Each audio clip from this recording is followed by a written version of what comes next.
Welcome to the Brain People Podcast, a show where four mental health experts team up to bring you practical tools for overcoming mental health challenges. The Brain People don't replace your doctor or therapist, but we will give you some extra tools to help you on your journey. So join us as we fight mental illness, one episode at a time. Hello, listeners, and welcome to the Brain People Podcast. My name is Jonathan Edens, and I'm with my co-host, Amanda Anguish, and I'm a licensed marriage and family therapist. Thank you, Amanda. And I guess I'll mention my credentials as well for those that are new to the show. I'm a psychiatric PA. And for those that are new to the show, Amanda and I are two of the co-hosts of the Brain People Podcast. We currently have four hosts. And so today, the two of us will be discussing a topic that Amanda actually wanted to talk about. What topic are we discussing today, Amanda? We're talking about slow living. Okay. Or should I say slow living? So cheesy. This is something that you wanted to discuss, as I said. What made you excited about this particular topic? And maybe before you say that, can you just give us a little bit of an explanation on what the phrase slow living actually means? Okay, so slow living actually started out, I believe, in the 1980s in Rome. And it started because people were, I guess, protesting a McDonald's coming into town, and they saw it as a threat to the culture and the way that they like to eat, which is, a lot of time and energy put into food and sitting around and conversing and that sort of thing. And so this protest led to this concept of slow food, which then ultimately led to a larger view of slow living. And that encompasses all kinds of things in our life, not just food. It could be the way we decorate, the way we communicate with each other. It can even include the way we take care of ourselves in terms of healing. We work in medicine and therapy, and some people want to do things, they don't want a quick pill for it. They want to do it the slow way and get to the root of it and that sort of thing. And so slow living is just being mindful of what you're doing and incorporating your values into something versus just joining the rat race. So if I'm understanding it, it was sort of a, something that in the culture in Rome, they were really already doing. And the phrase or the term or this response, I guess, this more sort of meaningful intention to living a particular way was done so as a reaction to being the potential sort of disruption that something like a place like McDonald's, which is known for the fast food, would otherwise kind of impose on that particular culture, right? So they were saying, hey, we want to preserve the way of life, the lifestyle that we have. We don't like what McDonald's stands for, right? So we're going to maybe define what we've been doing a little bit more so, and then be more intentional about continuing that lifestyle moving forward. Yeah, and there are always people, anytime something new comes along, people protest it. You've always got the people that jump on board for the new thing, but then you have people who are, no, let's see about this. And then you have the people like, no, I'm never doing this. And they're the way last person to join any movement.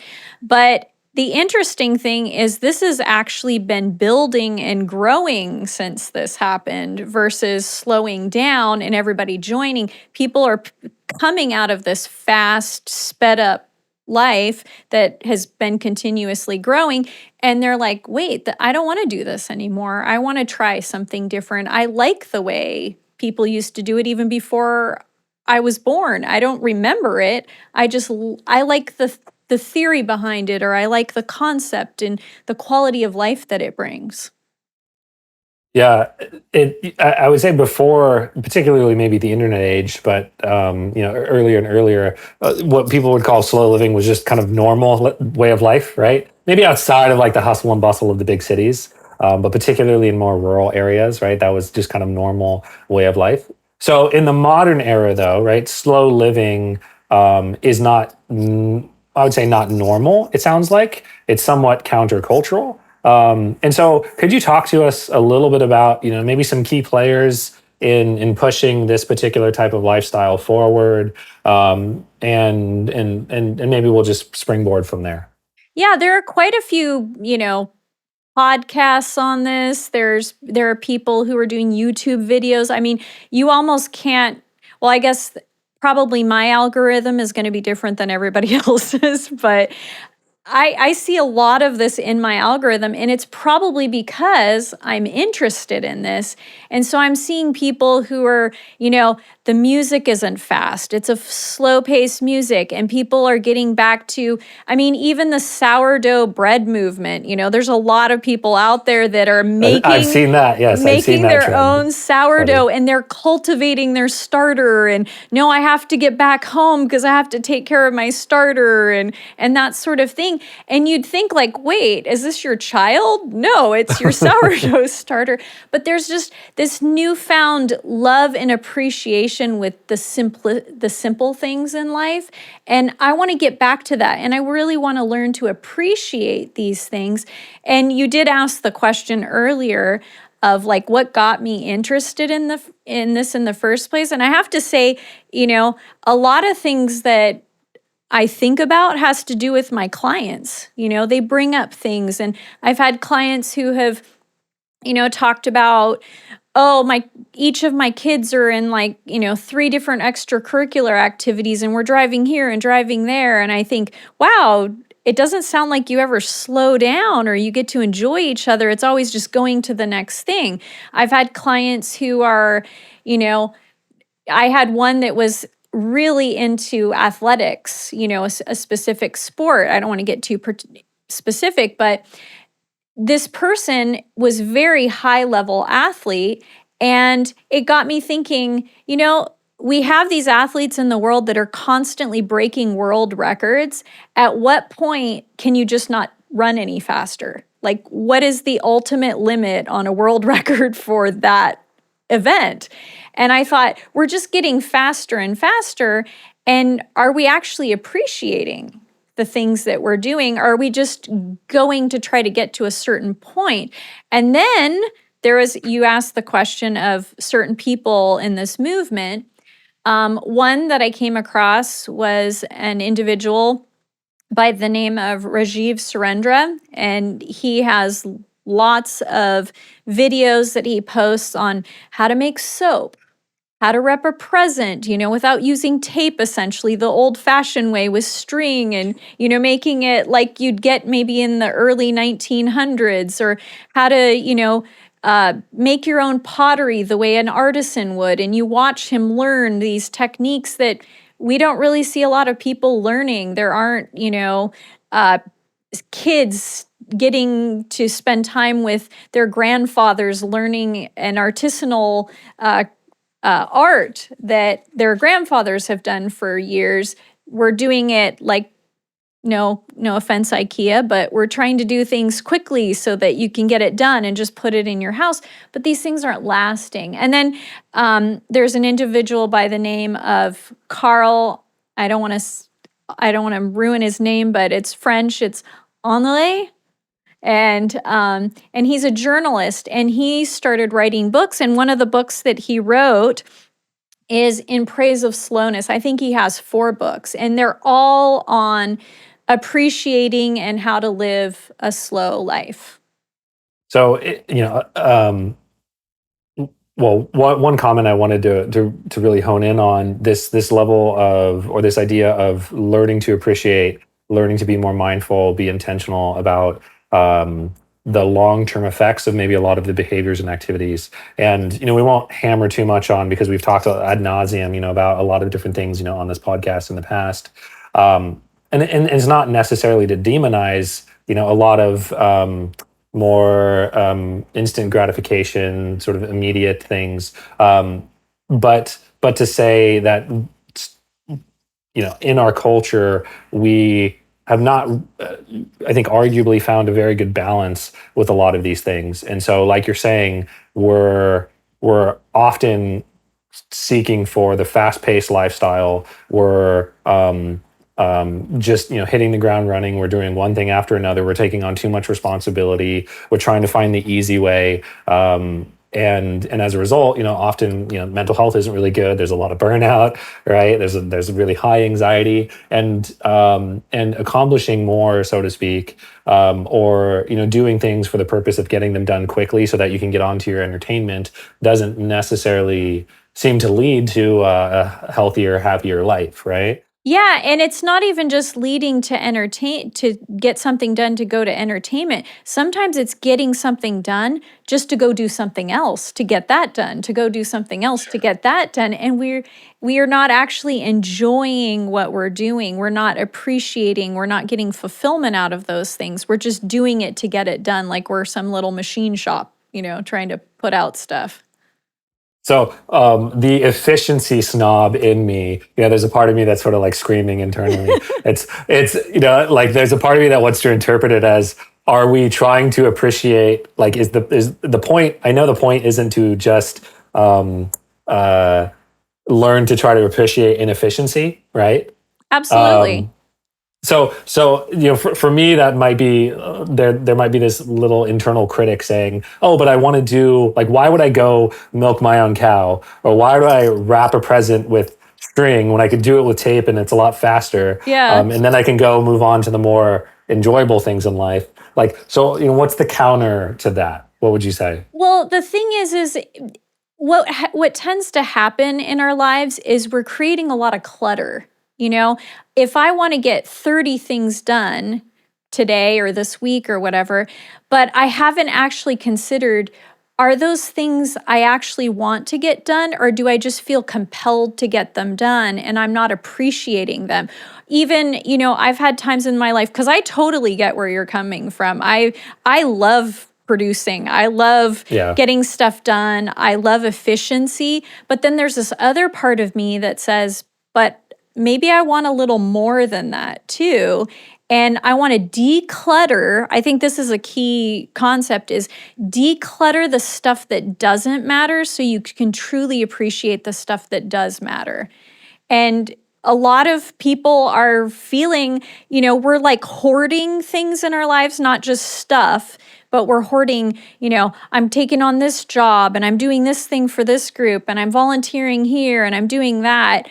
But we say we value our family, but are we really spending time with our family? Are we just checking off a list because now I'm good enough because I did this here and now I'm good enough that I did that?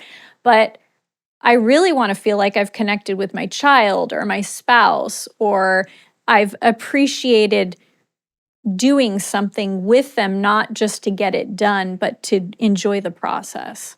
So would it be fair to say that maybe one definition would be learning to fully realize what in the long term gives you the most happiness, health, healthfulness, we'll say, and then prioritizing those things and making sure that when you are doing those things, you are not rushing through it. You're more mindful, you're more aware, you're more present, you take your time. Because to me, if I'm not efficient with a lot of tasks, and I'm assuming a lot of listeners probably think this way too, if I'm not efficient with a lot of my tasks, then I won't have the time to, say, in the evenings to spend with my son, right? And so that's my little devil's advocate brain, I guess. But would that still be allowed to qualify as slow living? Absolutely. Absolutely. Here's the thing, though. Some companies are even getting on board with this slow living, and they're considering slow work, like the quality of the work versus just getting it done, And maybe, and I think, I talk to a lot of people, and one of the things I love to talk about is boundaries. And I think this is one of the ways that we do it is we assess what's truly important to me, and then we start creating boundaries around those things versus, oh, that sounds like a good idea, I'm going to do that too. Or, oh, that sounds like a good idea. But then asking myself, but is this really how I want to spend my time? Or weighing my options, would I rather spend more time doing this and say no to that, or let that one be for another time, versus just picking up, because there's a lot of good stuff. Like, this is my problem sometimes. Like, I want to do a lot of things because they're super exciting or they really intrigue me and I want to be a part of it. But I realize, though, really, how important is that to me when it comes down to it? Like, is that as important as something else that's important to me, too, that I really want to protect even more than that?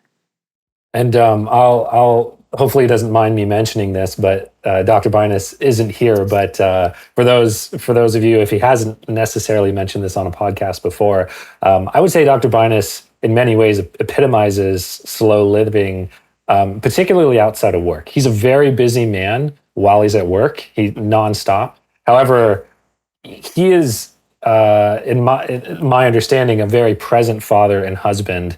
And some of the things that he's done, like oftentimes he's very difficult to get a hold of because his family they don't have Wi-Fi. He usually doesn't have his phone on him when he's at home. He takes Saturdays off completely from really all things other than family time and whatnot. They don't own a TV to my knowledge. Yeah. And so he's quite disconnected, and as a result, he's able to really be attentive. He's really able to be present, with his family. I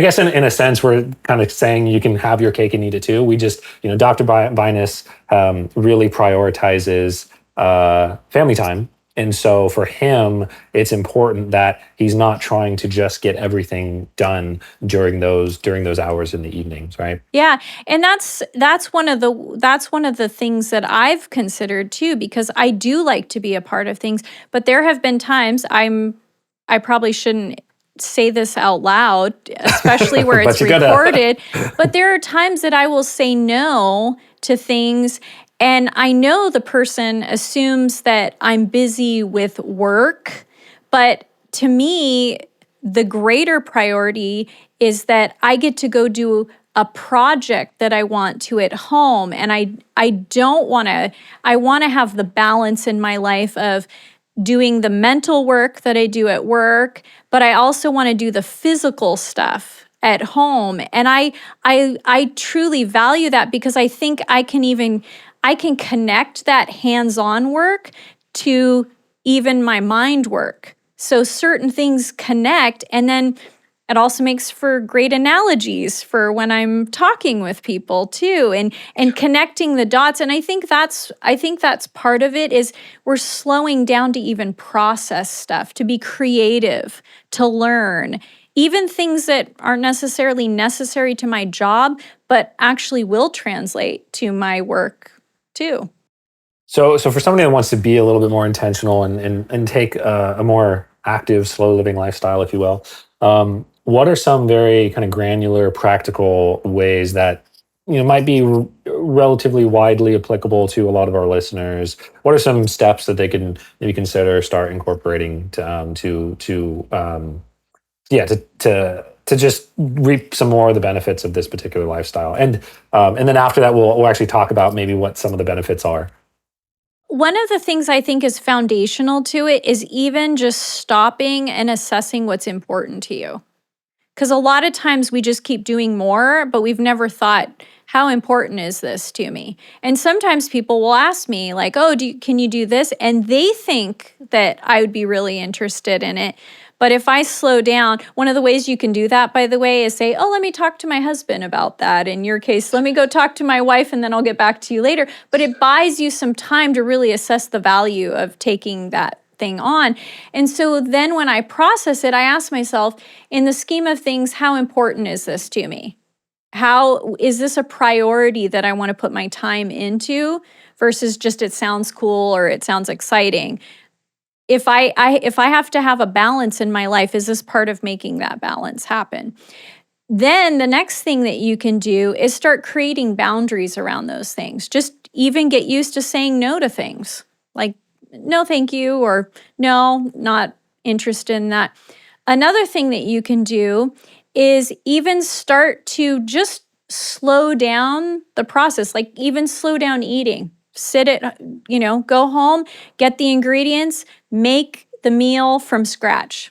Just make a meal from scratch. Get used to learning how foods work together or how to make things. And because a lot of people, they eat out.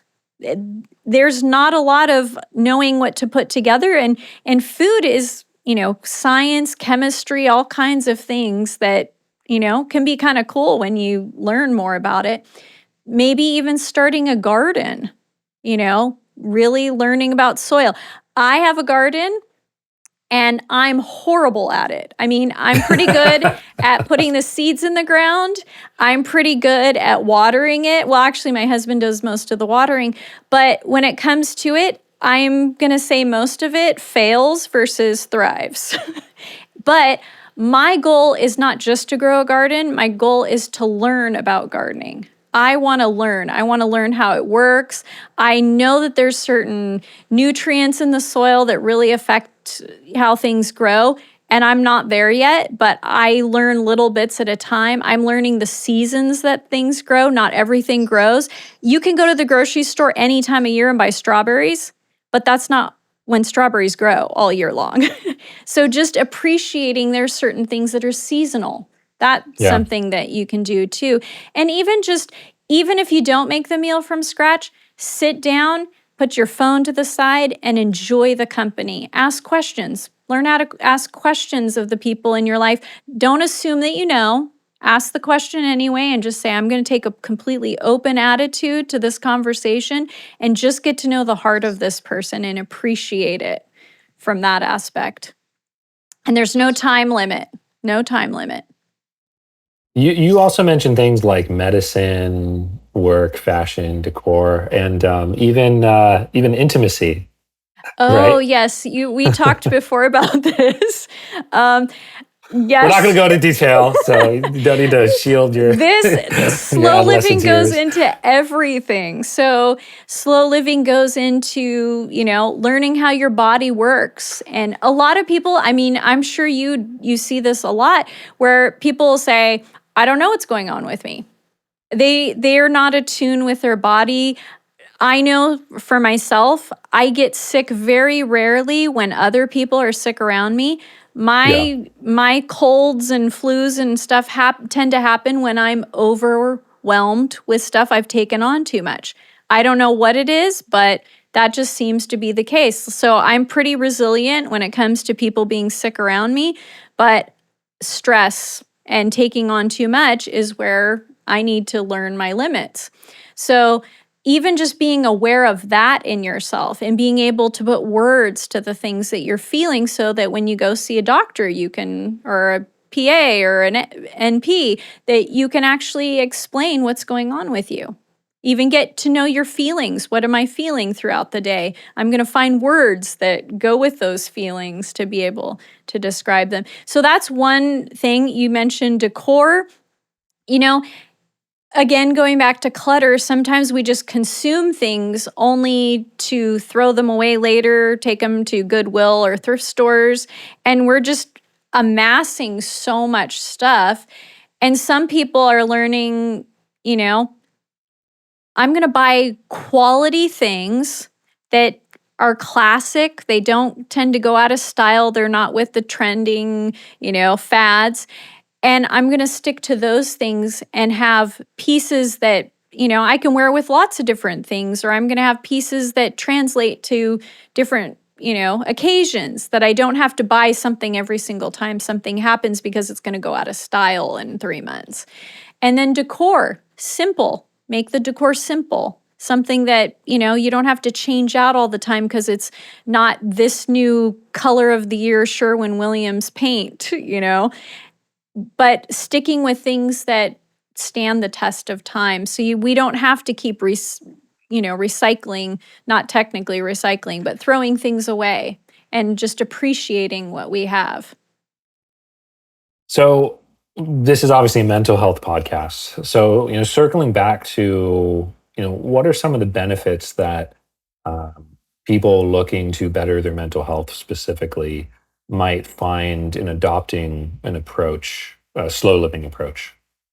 I think some of the biggest things is we find, one of the things that I see quite a bit is people are dealing with financial issues that lead to depression or and anxiety.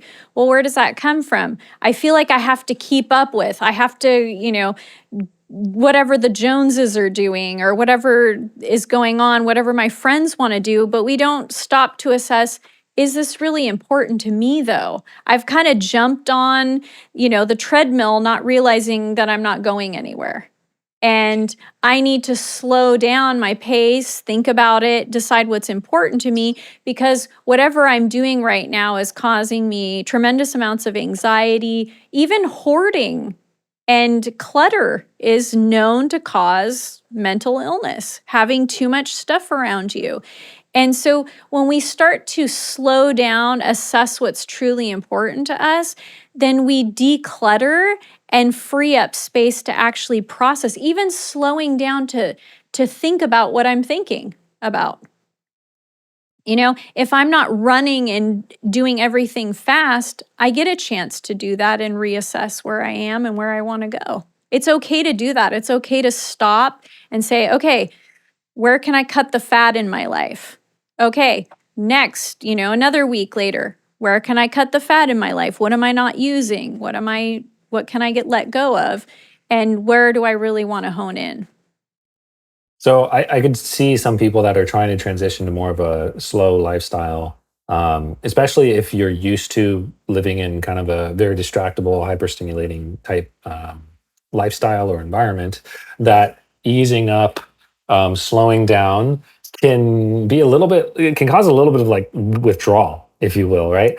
So that being the cognitive behavioral therapist that you are, what would be some suggestions that you might have for our audience members that, as they're trying to adopt some of these things and they're finding it difficult to get through the transition phase to where they're actually enjoying the process of slowing down? Because I imagine a lot of people might not find that they initially do enjoy these slower these slower activities than what they're used to, right? So we do buy into, okay, if I can do this, if I can stick with it, if I'm more intentional, if I'm more just long-term thinking, if I'm better at prioritizing and sticking with my values and engaging in activities that I know are going to be healthy for me and create more joy and happiness in the long term. Maybe I buy into all of that, right? But I'm having a hard time with getting there, getting to that point. Maybe because mentally and or physically, it's a struggle. So, what might be some things you might coach or advise that person to get through that process?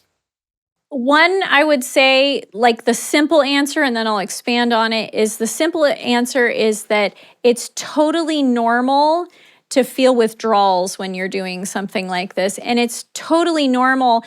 It's kind of like your taste buds, they can change over time. And each one of us, I will, dare I say, our culture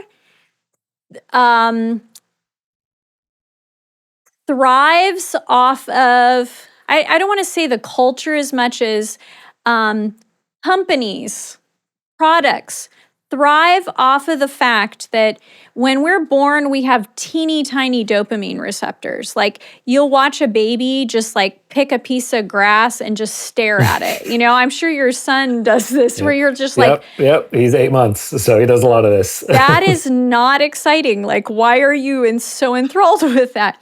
But what happens is the more you throw things at a person, the bigger their dopamine receptor is, which that sounds like a good thing, but it's actually a bad thing. Because the larger your dopamine receptor is, the more you need exciting things to create a response or a reaction to it.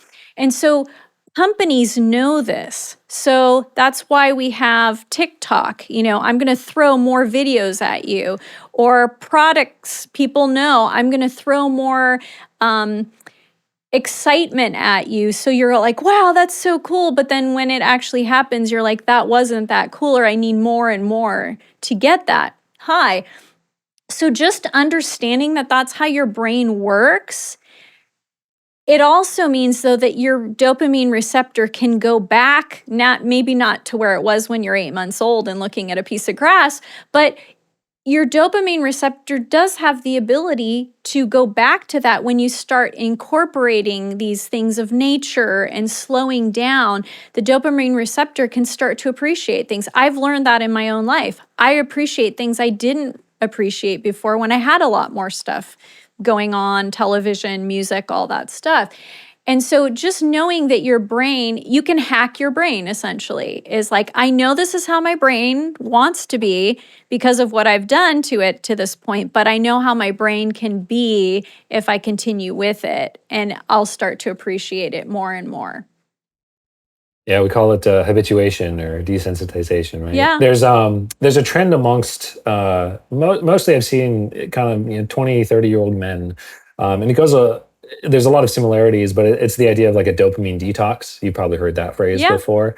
And so, considering the types of activities that are excessively stimulating, induce a lot of dopamine, there's a great sort of or excitement, and sort of apprehension about particular activities. And so our brain continues to want to engage in those to get that dopamine hit, right? And But so you have to chase the high of it too. You have Say to that? you have to chase the high. You have to keep adding Yeah. more and more and more. So yeah, go ahead. And so I was going to say, a lot of these activities that these proponents of dopamine detox, it could be things like movies, social media, food, pornography. A variety of different things, and so they're trying to eliminate a lot of those things from their lifestyle, and many of them describe the immediate aftermath of just kind of cold turkeying a lot of these things as being very, very emotionally challenging. Yeah. And so it's definitely an interesting movement, and I followed a few kind of key players in the movement, and so yeah, it relates a lot to what we're talking about today. And ultimately, what I want listeners to take away from this is not that we're trying to browbeat you, but we are suggesting that you be intentional about what are your priorities, how do you want to spend your time, what gives you long-term value and joy, right? And then being present with those particular activities. And so it doesn't mean you have to go through everything slowly, right? This isn't a game of being as inefficient as possible, but it's a game of finding what is most meaningful to you and living the life that you want to live. Right? Is that a fair way to sum it up? One of the ways you can look at it too is, we're all going to get to the end of our life. And one of those end of life things that we go through is we start considering, what was my life like? What would I have done differently? What would I have changed? And so we can work backwards from there and go, okay, what would I want if I'm at the end of my life? What would I want my life to have looked like before? What am I going to regret? I'm going to work back from that. And nobody at the end of their life goes, I didn't play enough video games, or I didn't do enough, I don't know. I'm trying to think of something else. Like I didn't have enough jobs, or that sort of thing. Or I didn't buy enough cars. Yeah, I didn't buy enough cars. We always look back at the things that seem to me most important. They never change. Like I didn't spend enough time with so and so, or I didn't learn this and I wanted to really, like, that was intriguing to me and I wanted to spend time learning that. And so that's one of the ways that we want people to be able at the end of their life to look back and go, wow, I lived according to the things that were most important to me. I let go of the rest and I lived intentionally and mindfully. Yeah, it's often very hard to keep focused on that big picture view in the minute by minute, day to day. And so taking the broader perspective and trying to be what am I trying to say here? Trying to be more cognizant of the actions, even the small actions that you take, the collective effect of what those actions have over a long period of time. Are they guiding you, on a path, on a trajectory that is going to get you towards that, end of life goal of being able to look back and say, that was a life well lived, right? And Yeah. and it sounds like slow living in many ways is an antidote to our hyper stimulating, hyper palatable, hyper communicative culture, if you will. I'll say hyper materialistic culture that we have. So I'm inspired, Amanda. Thank you for sharing this information. I've accomplished my goal then, if you're inspired. No, I definitely appreciate your insight and your knowledge on this particular topic, and I'm sure many of our listeners will as well. So for all you listeners out there, go be slow. Not entirely, but go find some things that bring you a lot of joy and be present. If it's at your next meal, just taking a little bit more time to chew, to enjoy, to have a conversation with the person sitting at the table, right? To just get a little bit more enjoyment, and a life in which you're getting just 10% enjoyment out of your daily activities, and you do that consecutively for many days or months or years, that's going to lead to a much better life. So thank you for listening. And if there's one thing you take away from today's podcast, I don't remember what it is. I figure this is where you clip in the many times that I've said it before. What is it? What's the one thing? I'm on the edge of my seat.